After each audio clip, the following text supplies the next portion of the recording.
Бұл кітап аққу қаздар және тағы басқа орыс халық ертегілер жиынтығы.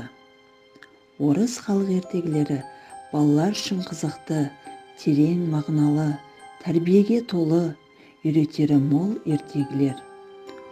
Олар аққу қаздар, қасқыр мен жеталақ, аңдар қыстауы, қоянның үйшігі, түлкі мен тырна, бауырсақ Маша мен аю, үш аю, мысық әтеш және түлкі ертегілері.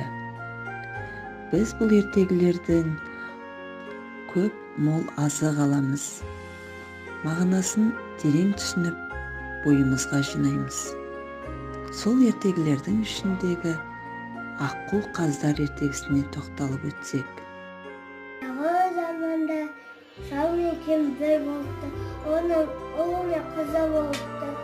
Bir күні кемпір мен шал жұмысқа кетеді. Қызына ініңді қара бас болды.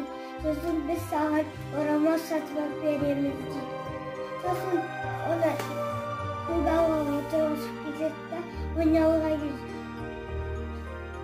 Үйіне келсе, інісі жоқ екен. Сөйтіп аққу қаздар алып кеткенін білді. Сол кезде айғайлап жіберіп іздейді. Сол пешке келеді. Пешін аққу қаздар қайда кеткенін айтшы дейді. Сосын сен біріншіден қарайды, бірінен жетсең ғана қайтамын дейді. Сөйтіп қойып бара жатып алма ағашқа келеді.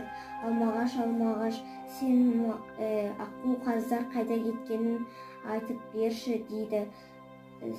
Сен бірінші менің қызыл алмамды жесең ғана айтамын дейді.